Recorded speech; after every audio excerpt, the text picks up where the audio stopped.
We finished about 10 verses this morning because we're just the discussion part of it. And then we'll open up the questions, answers, and Vijay, you get the first crack because you were the first one to ask. Well, I want to go back to the discussion. Sure, that's fine. A couple of questions just to clarify my own.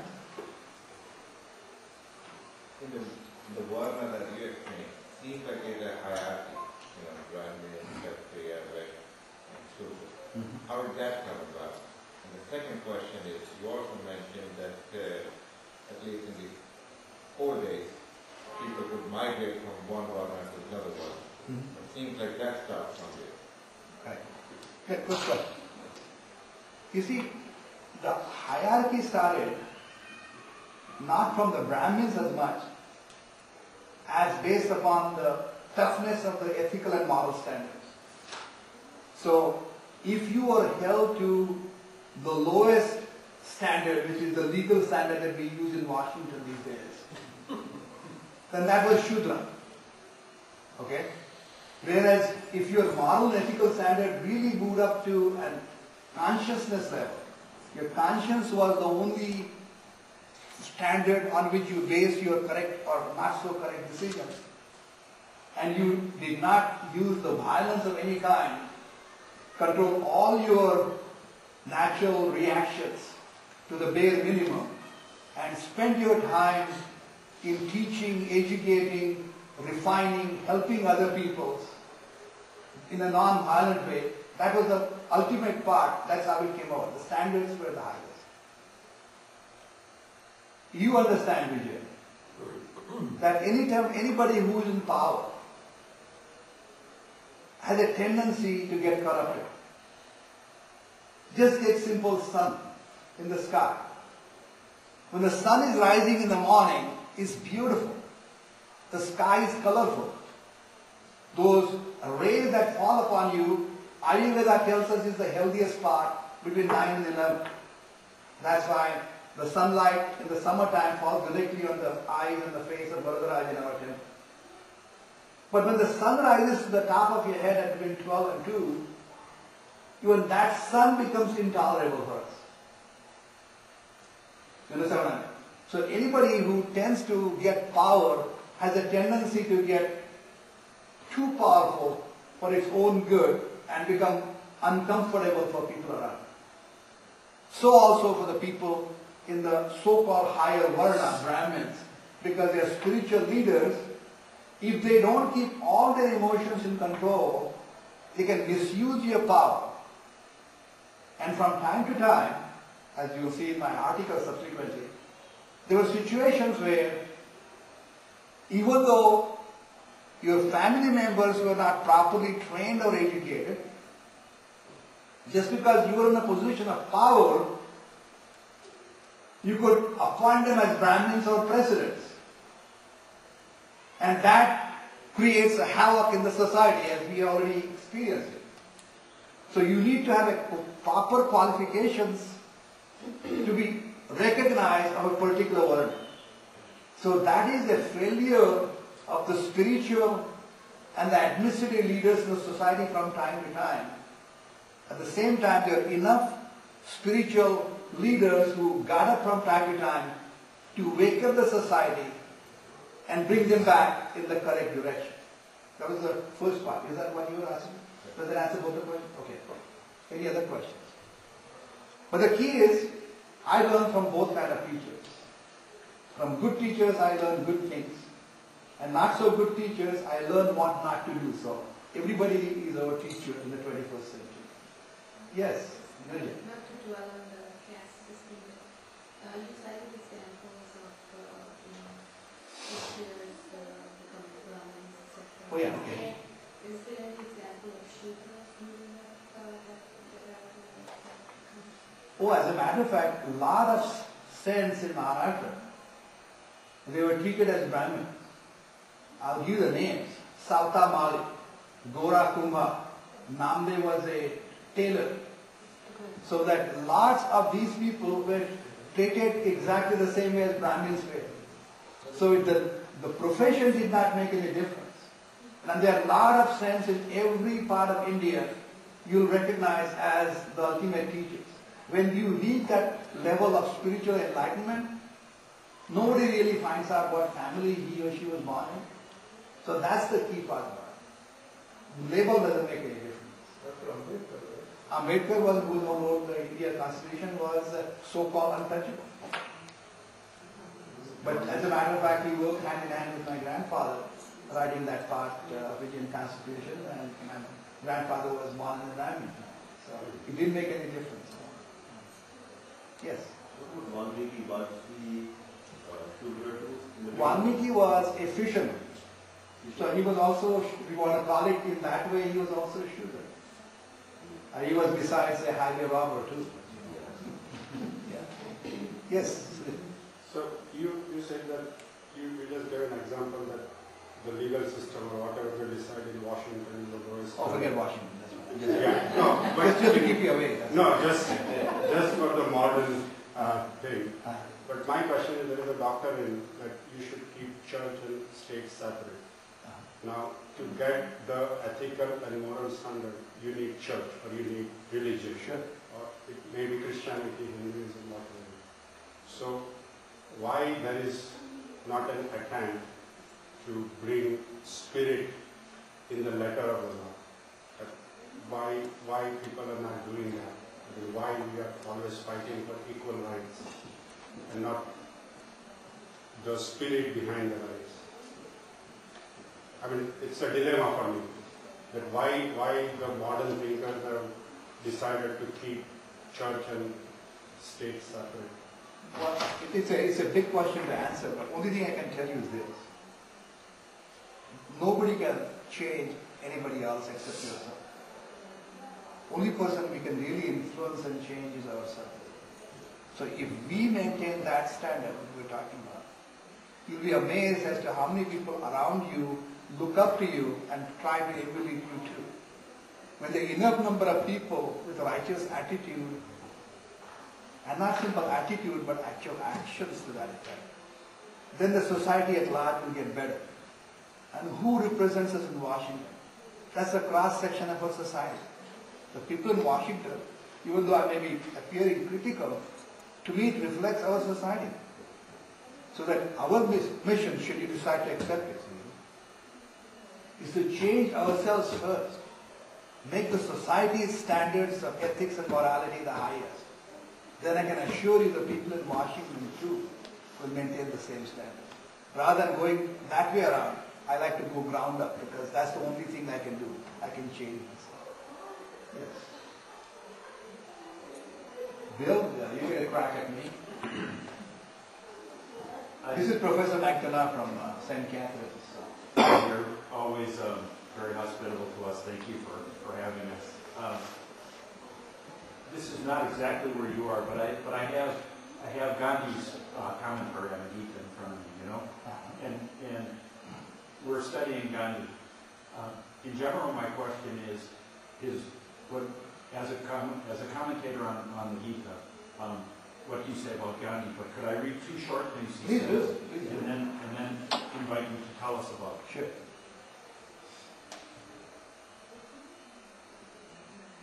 The Gita is the crown of this great epic. Its second chapter, instead of teaching the rules of physical warfare, tells us how a perfected one is to be known. In the characteristics of the perfected one of the Gita, I do not see any to correspond to physical warfare. Its whole design is inconsistent with the rules of conduct governing the relations between warring parties. And then one other short sentence. Nor is the Gita a list of do's and don'ts. What is lawful for one may be unlawful for another. What may be permissible at one time or in one place may not be so at another time and in another place. Desire for fruit is the only universal prohibition. Desirelessness is obligatory. Can't describe it better than that. But there are so many lessons to learn, and again, you have to learn them through your own glasses that you're wearing. And if you listen to what he is saying in those words, it depends upon the time and the circumstances. Because it is not the same prescription given for everyone all the time. the prescription also varies in the 7 Ps. So what is right at particular time may not be right some other time. Whatever is right for one person may not be right for the other person. But the underlying theme of the value system remains the same. And in the second chapter, that's why we emphasize our members here, is that is the crux of the 18 chapters. So when he's talking about the Sthita Prajnasya ka bhasha samadhista keshava, and he's telling who is Sthita Prajna, how does he live, how does he practice in his day-to-day life. He starts with that and elaborates the remaining 16 or 15 chapters, going through one by one, and again summarizes it again in the 18th chapter. So, I mean, as a matter of fact, what is exciting about Gita is, and the various scholars that we have come across all your life, including Mahatma Gandhi, it is not something that these individuals know everything when they are born, nor do they know it even in their adult age. When Sudhir comes and complains about he has spent this much amount of time, still hasn't gotten the knowledge, I said, you still young, got a long way to go. We are Mahatma Gandhi, whom I respect immensely, understood the meaning of Gita much later in life. Actually, he received the understanding of Gita other way around. I'm glad you asked the question, how? He was in England. He was finishing his barrister's degree. At that time he came across the Sermon on the Mount. He had been exposed to Gita as a little boy without understanding a darn thing about it. He was influenced by Jainism and the Hindu values from his mother. But when he heard the Sermon on the Mount, something clicked in his head that was registered in his head when he was a little boy. Then he gradually went back to Gita and then studied again. So it doesn't matter for anyone in the audience as to how old or young you are. Today is the first day, and make sure that you use this basically divine song to your personal benefit, at least for personal growth, not for benefit in the form of a fruit, as Sri Krishna says. What I'm trying to say is that keep the goal of understanding who you are, understanding what your relationship with God is, and try to emulate the values of God, which is nothing but Sthita. But what really matters is the efforts and your journey to that effect.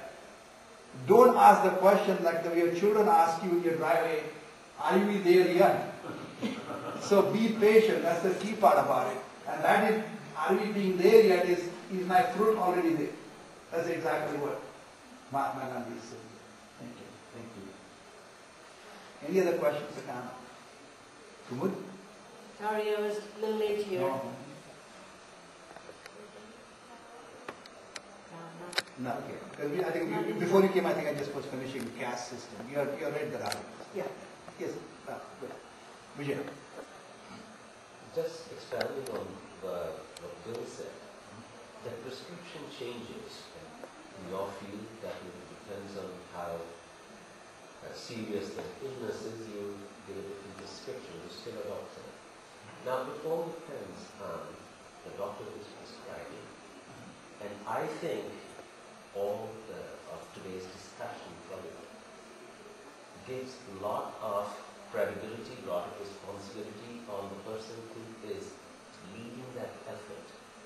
Now, the patient doesn't know, but I think it is incumbent on the doctor to prescribe the right medication. Which medication?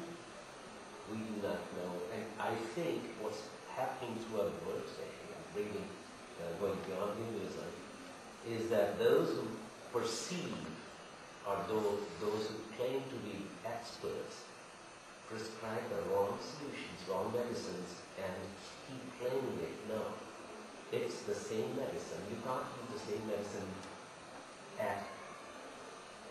you cannot do a surgery on a small wound. You want to do a surgery only on cancer. And I think there is that that brings us to the leadership. And I feel that Mahatma Gandhi, what he's talking about, he had that. But how many others in this world have it? That's why we have so many problems. Well, I think, general problem. sure. The thing is, you're right. The teacher we are using is Shri Krishna. So we are learning from Shri Krishna. What I'm telling you is just paraphrasing what he says, trying to give a historical context and try to apply to our day-to-day life. Now, this is very important. I think somewhere down the road, when we will talk about the Shraddha, when we are trying to learn the lessons passed on to us by Shri Krishna, as a patient, you have to have Shraddha. If you believe that this medication from Lord Shri Krishna is going to help you, that medication is going to make you feel better. Well, the same medication given to a person who thinks that's not going to help him or her, I can assure you that the effect is not going to be just as good. There will be certain benefit, no doubt, if you try to understand what you are listening to. But if you don't take it with Shraddha, this is what I'm telling you is been partly proven, not completely proven. But when we give the patients placebo, and because you have a faith in the person who has given you that placebo, there's a tremendous amount of placebo effect as well. So when the medicine is right, Vijay, and also you have a faith in the message and the messenger, then the effect is doubly powerful. You see what I mean? So I think what you have to do though is, that's the beauty of our Upanishads. It doesn't stop you from asking the questions. If we work in the system where the questions are not allowed, only what I tell you is the only correct way or there is no other way, I think you should find out where the exit signs are. When there is a chance of to and fro discussions, and that's why Upanishads are the most important part of it. Vedanta, the ultimate part of Veda, and Upanishads sitting next to the teacher and you interacting. And what I was going to tell you is on 29th, you will be privileged to listen to another speaker. I will not be here, but don't miss that session because that's where your questions will be answered. Okay? Any other questions? Comments? Alan? I just have a very brief comment on the Varnashram.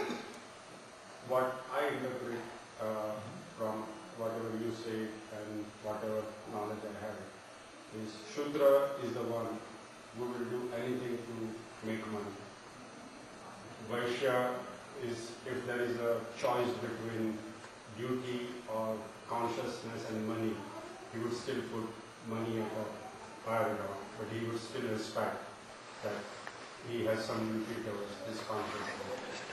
When it comes to Kshatriya, if the money and duty or kartavya, law and order is equal, they would prefer kartavya first.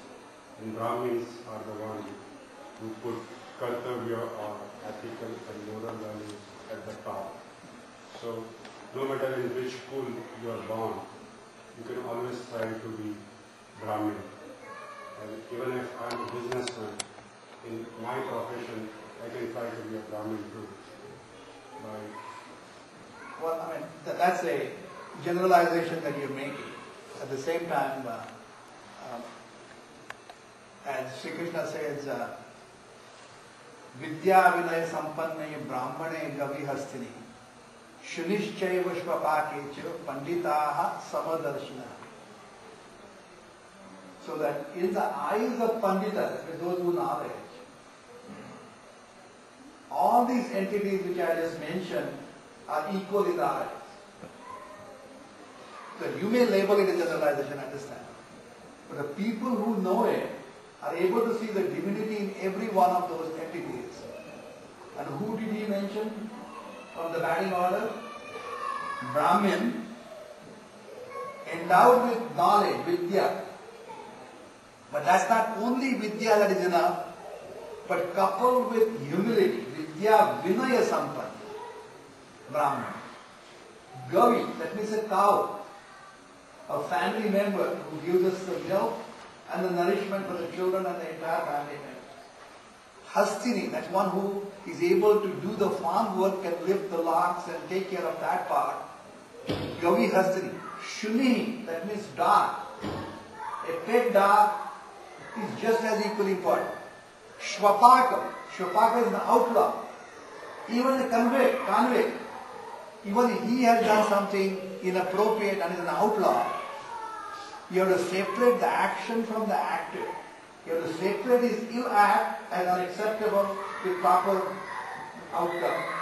But recognize that that person has the same divine potential as that Brahmin has, and treat him with respect. Just like the two vandals who vandalized this temple, when we had the privilege to meet them in the last couple of weeks, have changed their way of lives and have become good human beings. And there is no greater pleasure for the Hindu community than that. So that all of them are equal. I understand what you're saying. I agree with you, but take it as generalizations only. There are people with Brahmanic qualities, so-called called Shudras. And I've seen Brahmins with Shudra consciousness. So don't take the label per se. What you do, how you behave, how you interact, that defines you. Thank you. Got a couple more minutes before we can start. While we have not said something, I pass on. No, I just wanted to pursue this. This is, I thought you were pushing much more strongly the functional interpretation of the system. So one way of describing this is that the same person could, at various points in his or her own life, be acting as a Brahmin, be acting as a Kshatriya, rather than a statement about something that marks you for your whole life. One support for this functional description is the Purush Sutra, which is, for those of you who are not familiar, is the Hindu version of creation song. It's the Hindu version of Genesis, if you will, that describes how the Almighty created the whole world, describes the Brahmins as rising from the head of the Almighty, and the Kshatriyas rising from the shoulders, the Vaishyas from the thighs, and the Shudras from the feet. I think of those as functional descriptions rather than descriptions that stay with somebody throughout your life. It's not a statement about you, it's a statement about the kinds of things you do. That I thought was an interpretation that I personally liked. No, I think you're right. At the same time, I purposely did not mention Purusha Sukta in describing it, because for most people it has been misused as putting the people from Shudra as derogatory. That's why Purusha Sukta, even though I know how to sing it, I don't put on top of my preferences. And has been inappropriately or appropriately maligned in the Western press, the Purusha Sukta. But when you try to understand what the jati and varna was, then it's much more easy to understand. And then you can appropriately, as you rightly brought in Purusha Sukta in, is that head is just as important as the feet. If you don't have feet to carry you, make you stand up, where are you going to use your head? You see, if you don't have the shoulders to carry the burden, what is your head going to do? So it's important to recognize that each part of our body is equally important. And it should not go to your head that you're called a head. That's why I take Purusha Sukta with a grain of salt. And of course, not good for you, too much of salt. I just want one very quick comments on, again, the message of Bhagavad Gita, and what I find extremely differentiating whatever I know of other forms of scriptures in other faiths in the world is that Bhagavad Gita is the only one which I believe, am I wrong, is a dialogue rather than a discourse. And that's why many times during the whole 18 chapters, in fact, right in the beginning too, that Arjuna said, "Oh Krishna, you're confusing the heck out of me. Tell me what is right and what is wrong. Sometimes you say this, sometimes you say this. Can you please tell me one thing?" So, and even at the end of the 18th chapter, Krishna says that, "Well, do you have any other questions?" I still will answer you. So he did not take it for granted that his student had learned. And it's only when he was satisfied he said that. So it's a dialogue rather than a top-down approach. Part of your comment is accurate. Part of it perhaps can be modified. Gita is a dialogue. But for that matter, all Upanishads are dialogue. And Gita is one of the Upanishads. So that's the beauty of Upanishads. I agree with you that makes Gita exciting and educational. But that's not the only source for Vedanta which is similarly done. I'll stop at this stage as far as the session is concerned, but we still get 5 minutes before we go upstairs. Your students may have any questions pertaining to Hinduism or anything else. I'll try to address it. You have come, I can see the questions bubbling in your things about the shoulder, whatever they call it.